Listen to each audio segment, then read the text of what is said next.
Commercial में जाएँ या रेज़िडेंशियल में जाएँ, चॉइस आपकी अपनी होगी, लेकिन मेरा एनालिसिस जो होगा मैं आपको रेज़िडेंशियल के पॉइंट ऑफ व्यू से भी बताऊँगा कि इस टाइम के ऊपर आप रेज़िडेंशियल में किस-किस जगह पे घरों में जाना चाहिए, अपार्टमेंट्स में जाना चाहिए। कमर्शियल की बात करूँगा कि कमर्शियल आपको प्लॉट्स बाय करने चाहिए या कमर्शियल कोई शॉप्स बाय करने चाहिए, शुरू से लेकर एंड तक आपने वीडियो देखनी है।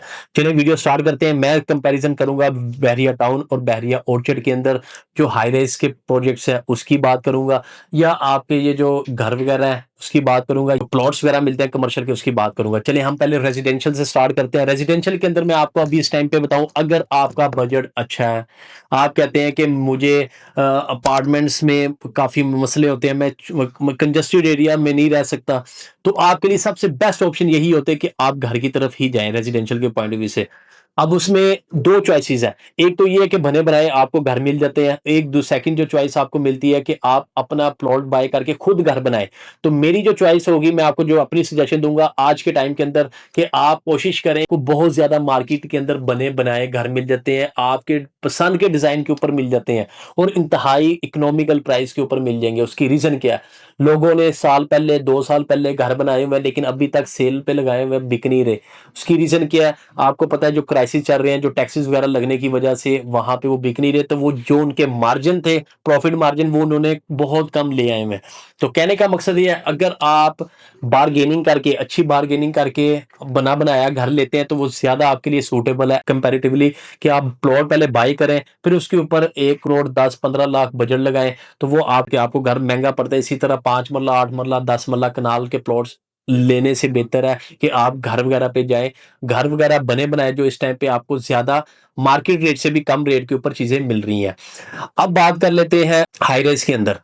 जो सेकंड सजेशन होती है कि अगर आप कहते हैं कि मिनिमम बजट है, मेरा इतना ज्यादा बजट नहीं है, सिंगल फैमिली है आपकी, और आप ये चाह रहे हैं कि मुझे इकोनॉमिकल प्राइस के ऊपर आपको अपार्टमेंट मिल जाए, तो वो अपार्टमेंट के लिए मैं आपको सजेशन यही दूंगा कि जो पोजेशन वाली, जो आपके, अगर आपके पास लमसम कैश है।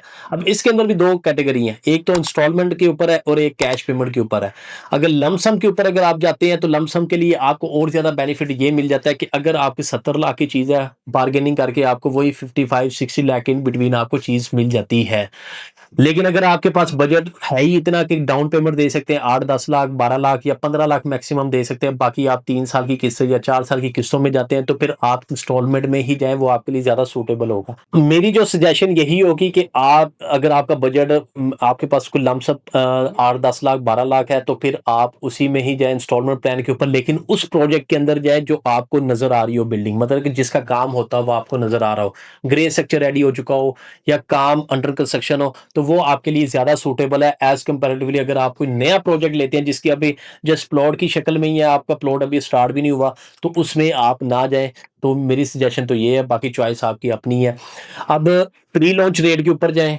प्री लॉन्च रेट यही होता है कि कभी भी कोई नया प्रोजेक्ट आता है, उसके डेवलपर की आपने क्रेडिबिलिटी देखनी होती है कि डेवलपर कितना स्ट्रांग है, और जितना ज्यादा स्ट्रांग होगा, उस पे अगर आप, उसकी डील आती है प्री लॉन्च रेट के ऊपर भी, तो आप उसके ऊपर इन्वेस्टमेंट कर सकते हैं आंखें बंद करके। उसकी रीजन ये है कि जिसकी क्रेडिबिलिटी अच्छी है, तो वो अपनी क्रेडिबिलिटी कभी भी मार्केट में खराब नहीं करेगा डेवलपर, तो उसके ऊपर जा सकते हैं। तो अब सेकंड मैंने आपको बताया था कि अगर आपके पास लमसम कैश है, तो लमसम कैश आपको ज्यादा सूटेबल होगा कि अगर आप इंस्टॉलमेंट में जाएं, उससे बेहतर मेरे नजर में तो है। अब बात कर लेते हैं रेजिडेंशियल का। आप हाई राइज में भी जा सकते हैं और घर में भी जा सकते हैं, लेकिन मेरी सजेशन, मेन प्रेफरेंस यही होगी, अगर बजट मिनिमम है तो आप अपार्टमेंट में जाएं, अच्छा बजट है तो आप अपने घर पे ही जाएं, बने बनाए घर में। अब कंपैरिजन मैंने करना था कमर्शियल प्लॉट और उसके अंदर के हाई राइज के अंदर कमर्शियल शॉप में। कमर्शियल प्लॉट्स की बात करें तो कमर्शियल प्लॉट्स इस वक्त लेना इंतहाई बेवकूफ़ी है। उसकी रीज़न क्या है कि बहुत ज़्यादा महंगे प्लॉट्स हो चुके हुए हैं, चाहे बहरिया टाउन ले लें या बहरिया आउटलेट ले लें, तो आपको पहली बात तो आपको प्लॉट ही बड़ा महंगा पड़ेगा। प्लॉट लेके कोई भी हो, 5 मरला 4 मरला 8 मरला 10 मरला प्लॉट्स भी लेते हैं, कनाल्स के लेते हैं। फिर उसके बाद आपकी कॉस्टिंग आ जाती है, जब उसको बनाने लगते हैं, कोई बिल्डिंग बनाने लगते हैं, तो उस बिल्डिंग को बनाते बनाते आपके अच्छी खासे खर्चे हो जाते हैं। वो अगर वो आप करोड़पति हैं, आपको पैसों की टेंशन नहीं है, तो फिर तो आप अपनी हाइट बना के उसको सेल करें।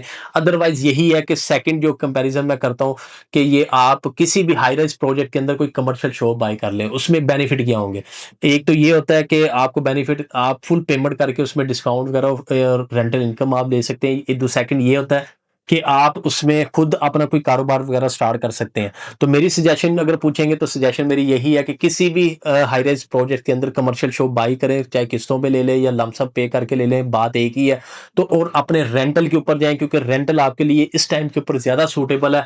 एक तो आपकी शॉप की प्राइसेज़ भी डे बाय डे आपकी बढ़ती जाएँगी। जब तक वो प्लाज़ा बनता नहीं, बिल्डिंग बनती नहीं, तो आपको रेंटल मिलता जाएगा। उसके अलावा जब आपकी बिल्डिंग रेडी होने के बाद, पोज़ेशन मिलने के बाद आपके उसके रेट काफ़ी हद तक बढ़ जाते हैं। मगर ज़्यादा बात ना करें, 100% तो 50 से 60% आपकी जब बिल्डिंग रेडी होने तक, पोज़ेशन मिलने तक आपके शो के रेट बढ़ जाते हैं। थर्ड, आपको क्या है कि रेंटल भी मिलना शुरू हो जाता है, उसके बाद रेंट आपका रिवाइज़ भी हो जाता है। तो मेरे ख़्याल में अगर कमर्शियल शॉप पे जाते हैं तो कमर्शियल शॉप ज़्यादा सूटेबल है कि अगर आप मतलब कि प्लॉट बाय करें फिर उसके ऊपर कोई हाइट वगैरह बनाएँ। तो चॉइस आपकी अपनी है। मैंने कंपैरिज़न रेज़िडेंशियल और कमर्शियल का आपको बता दिया हुआ है। इसके अलावा भी कोई आपने सजेशन लेनी है तो आपने क्या काम करना है, स्क्रीन पे दिए नंबर पर मुझसे फौरी तौर पे राब्ता कर लेना है। तो इंशाल्लाह नेक्स्ट वीडियो में नेक्स्ट अपडेट के साथ मैं फिर हाज़िर होऊँगा। आपने अपना ख़्याल रखना है। अल्लाह हाफ़िज़।